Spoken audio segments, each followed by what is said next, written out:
All right, guys, we're back in Queens doing a free decluttering, and we have 3 hours on the clock. So our goal here today is going to be to make this more manageable, because it's impossible for me to get all this done in 3 hours. As you see, it's clothes, it's trinkets, it's garbage, there's a lot of things here. So we're just going to make it simplified. And if you're new here and you're wondering why am I only doing 3 hours here today when it clearly needs more, it's because that's what my funding allows for at the moment. I do like to stretch my funding between the families that I do service, because there are a lot of them. But if you would like to help make these time slots longer, I will definitely leave the information in my caption on how you can help out.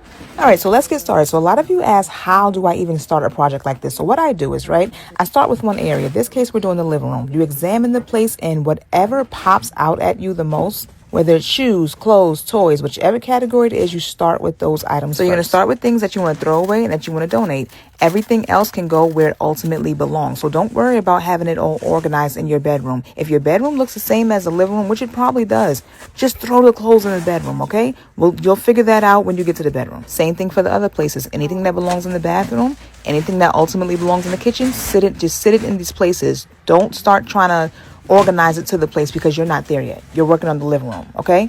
Baby steps. So after you done got your first category down packed, you got all your clothes up, you got all, what you keep your donate bags done, you go to the next category and you just rinse and repeat. Do the same exact thing. So now if your next category is trash, I would say take those trash bags out while you're working.